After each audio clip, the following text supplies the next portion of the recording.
Chapter 4. Visualization.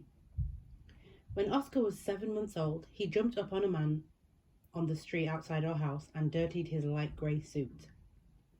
The ground was damp. Oscar had been trying to dig a weed out of the garden, and I'd taken my eye off him for a few seconds. He's a Labrador, and if you know dogs at all, you'll know that a Labrador is everyone's best friend. Or at least, that's what they think. So Oscar said hello in his usual fashion, paws on the man's midriff, eyes playful, mouth wide open, and tongue hanging out. The man didn't take it well. He shouted angrily at me. As it was still the early days of my self-love project, I didn't deal with the situation very well at all. At the moment, I was no longer an adult. I was 42 at the time. I was a 6-year-old child being scolded by my school teacher. Wouldn't life be amazing if we could have another go when we don't perform at our best? How amazing if I could have just said to the man, "Thanks for that. I don't suppose we could do it again.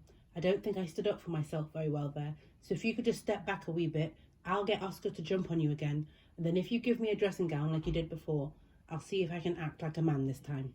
Thanks so much." Then he says, "Yes, we have another go. I perform a wee bit better. Ask him if it's okay if we do it again. He says yes, and we're off again. We end up doing it 10 times for a good measure, and then we shake hands. Oscar jumps up at the man to see him off. He and I flash slightly coy smiles at each other, and we go on our way. Oscar and I to the park, and the man to the dry cleaner. Wouldn't it be great if life were like this? And in some ways it can be. At least it can be inside our mind. And the cool thing about that is our brain can't tell whether it's really happening or whether we're imagining it. No, really, our brain doesn't distinguish real from imaginary. We can replay a situation over and over in a new way in our mind, and it will become real for our brain, at least for the wiring of our brain.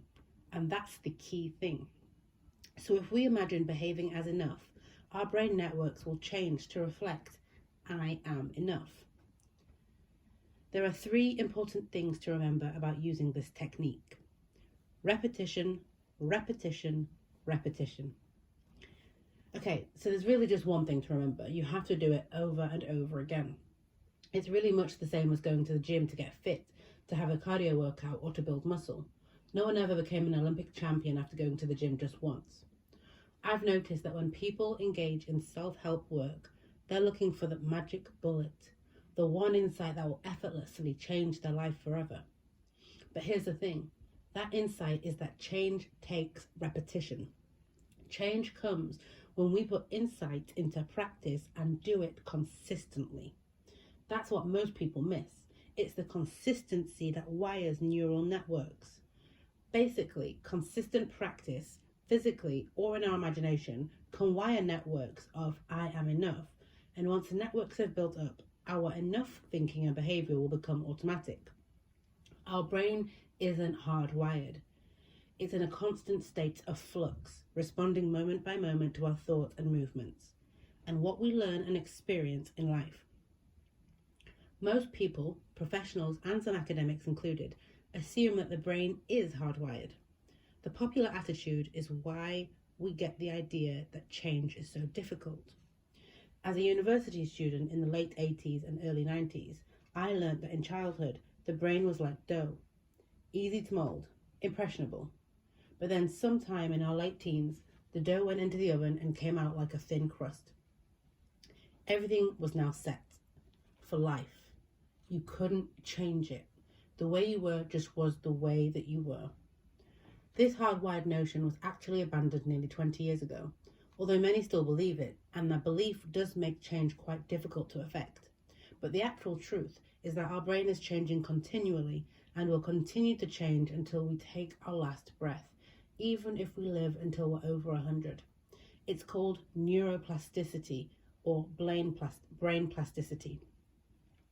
Copious amounts of research have shown that a person can imagine doing pretty much anything and their brain will react almost as if it were actually doing it. A 2014 search of the PubMed scientific database under mental practice revealed over 30,000 publications. You could imagine swinging a golf club, serving at tennis, playing piano, typing, diving off a springboard, shooting baskets, lifting weights, kicking a ball, or even moving an impaired limb if you had suffered a stroke, and your brain would process it as if you were actually doing it. In my book, How Your Mind Can Heal Your Body, I shared research in which the brains of people playing a sequence of piano notes were compared with the brains of people imagining playing the notes. After 5 days of daily practice, the brain had undergone identical levels of change within the area connected to the finger muscles, growing through neuroplasticity by around 30 to 40 times. Looking at the brain scans side by side, you couldn't tell who'd played the notes from who'd imagined playing them. That wasn't a one-off set of results. In each of the numerous neuroplasticity studies that compare physical practice with imagined practice, these results are the same. The brain changes regardless of whether a person is doing something or imagining doing it. As already noted, the brain doesn't distinguish between real and imaginary. Equally important, however, is that you need to keep doing the work to retain the brain changes. Studies show that if you stop a particular practice or imagined practice, the regions of the brain that have grown simply shrunk back down again, just as muscles atrophy when you stop using them. Neuroscientists refer to the phenomenon as use it or lose it. Have you ever forgotten how to do something? Say long division, for example, that you learned at school. You forgot how to do it because you didn't keep up the practice.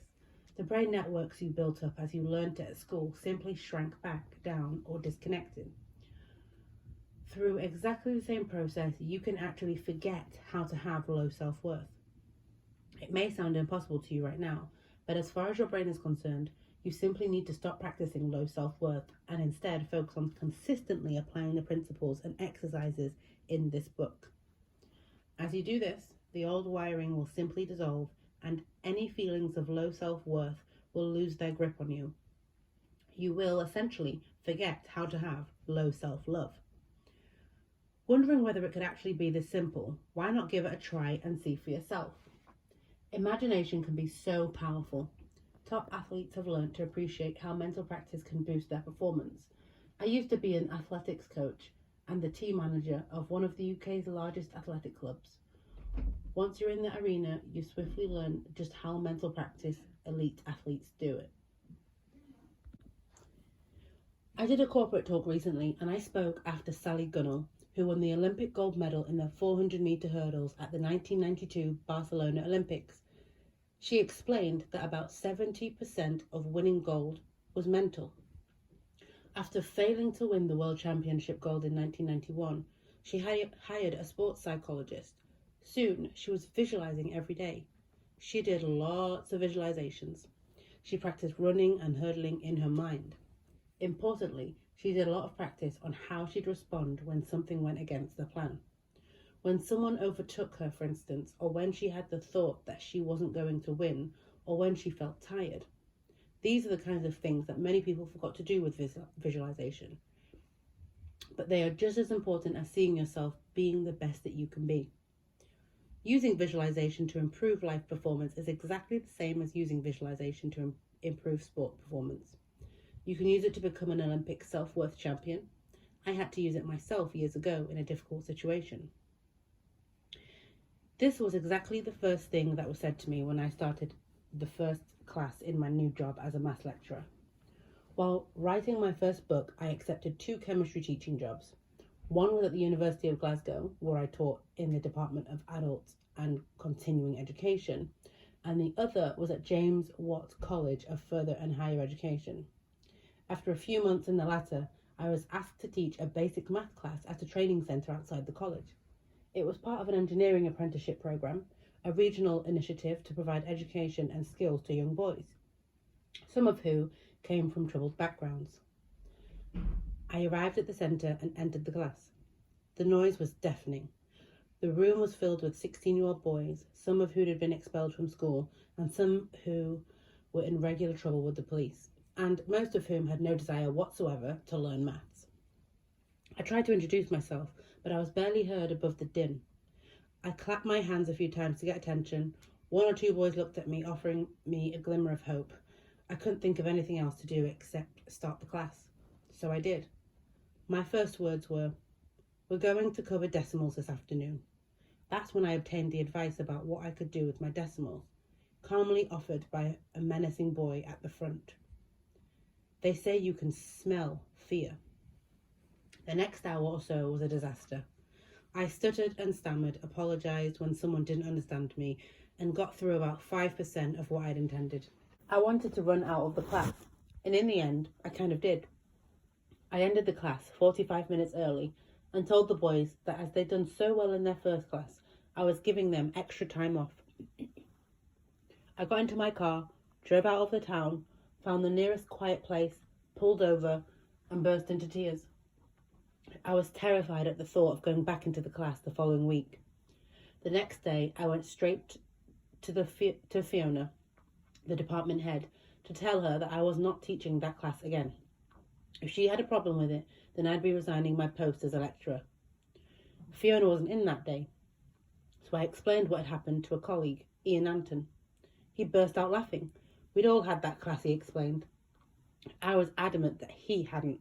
He told me that just about every school teacher in the world had a class like that. If that was what being a teacher was all about, then I wasn't going to be the professor for a very long time. I wanted an easier job. Ian said that I could quit the class if I wanted to, but he challenged me to use my own teachings to get through this difficult time. He knew I was writing a self-help book, and here I was needing the help. The irony.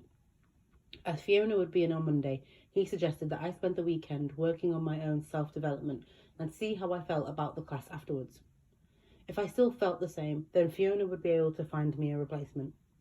But if I felt different, it would help me a lot as a teacher if I continued with the class. I spent a lot of time visualising that weekend. I saw myself standing and walking around the class with confidence. I imagined myself speaking with confidence, each word slow, measured, clear, and projected with ease. I also did it for real. I stood in power poses and walked with power around my bedroom, pretending that I was teaching decimals, ratios, proportions, with the utmost clarity and confidence. By Monday, I did feel a lot more confident. Still afraid, but more confident. And something Ian had said had gotten into my head about it being best for my long-term growth if I saw it through to the end. If I could turn the whole thing into a self-help lesson for myself, somehow that made it easier to face. By the time I arrived at the class on Thursday, I had done so much visualization, power posing, walking, and power talking that I automatically moved into that style. There was still a lot of noise and misbehaviour, but I handled it better. It helped that the class had reduced in size from 20 to 12. Most had been dismissed for a variety of reasons. I'm not sure how it came about, but one of the boys asked me a question about my life. I told them I had a PhD in chemistry and had previously worked as a scientist developing drugs. Then I gave them a quick 5-minute lesson on what real drugs were, the medicinal kind.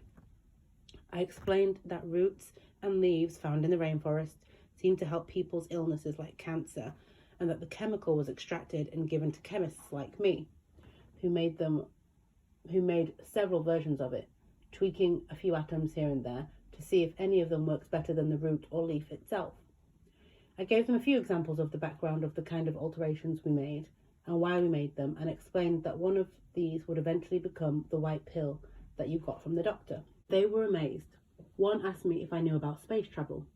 His dad had told him that Star Trek would be a reality one day, so I explained that warp technology was actually when you pulled two pieces of space together, so the distance wasn't 1 trillion miles, but just a few yards. I held up a piece of paper, poked the pen through 2 ends, and pulled the paper together so the pen was a bridge. I told them that it was called Einstein-Rosen Bridge, after the 2 professors who figured it out. I was stunned by how fascinating they found it. "This is mad shit," said one of the boys enthusiastically. They all wanted more, so I made a deal with them. I'd give them 20 minutes of mad shit each time they gave me their attention for the rest of the lesson. That's how it went for the next 10 weeks. As well as decimals, ratios, and proportions, we covered organic chemistry, quantum entanglement, neuroscience, the placebo effect, and many other topics. We even devoted a session to aliens. It worked. By the end of the course, everyone in the class had got an A. I fondly remember handing a marked test paper back to a large, tough-looking boy with a deep, gruff voice. As he saw the A in large red writing at the top, he whispered, You've given me the wrong paper. He simply made the assumption that he couldn't possibly get an A. He believed that he was not good enough. I assured him it was his paper and that he should be proud of himself. He earned his A. His eyes immediately welled up with tears. He quickly looked away, embarrassed. I walked on, tapped his shoulder, and said, "Well done, son." I hope that helped him feel that he was good enough. I learned just last year that one of those boys had gone on to university and graduated with a first-class honours degree in engineering. Magic can sometimes happen when we face our difficulties instead of trying to avoid them. Visualizing and power posing helps me to face this challenge. They rewired my brain, and sufficiently in the week leading up to the second lesson. I kept up the practice for a few more weeks after that too. It showed me clearly that by changing our brain, and therefore how we respond to life's events, we can find new possibilities opening up that quite simply just didn't exist for us before. Self-love gym. Think of a situation where your self-worth is low. It might be at work, at home, in a social situation, on the telephone. You might get bullied or taken advantage of. You might be giving your power away. You might be able to think of many different scenarios. Now imagine yourself in the same situation, but now in a state of, I am enough. Imagine how you'd be standing, how you'd move. Would your spine be erect? What about your shoulders? How would you be breathing? How would you be saying? How would you be saying it? What kind of tone would your words have? Would you speak quickly or slowly? Play the scene in your mind 5 to 10 times as you wire I am enough into your brain. Start the first few times by reminding yourself of how you were in the not enough stage. But by the third or fourth time, just go straight into imagining your behavior from I am enough space. Repeat this process consistently, either daily or a few weeks at a time, until you actually do show that you are enough in that situation. When I talk about wiring brain networks, sometimes someone comments that surely a person can just have a moment of insight and know that they are enough, just as a person can have a moment of insight that leaves them enlightened. That's absolutely true, and with that insight comes changes in the brain chemistry that support this new mindset. Over time, with consistent thinking and feeling in this new way, brain networks build up and wire in that knowledge.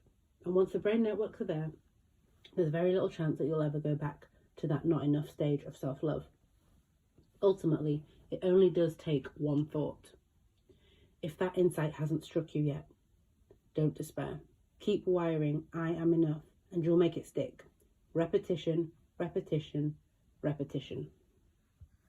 In summary, the brain doesn't distinguish between real and imaginary. Plenty of research shows that it changes as we do something and changes by about the same amount if we imagine doing the thing instead. All elite athletes use this phenomenon of neuroplasticity to enhance their performance through visualization. Rehabilitation specialists also teach visualization to patients recovering from a stroke because imagining movement actually helps the brain to recover. What all this means is that we can imagine ourselves acting with a healthy level of self-worth, and our brain will wire in this healthy level. We can also forget how to have low self-worth, just as we can forget how to do long division. If we don't give our attention to thinking of ourselves as small or less than, and instead focus on thinking and acting in a way that's congruent with healthy self-worth, the brain networks connected with our lack of self-love will simply dissolve.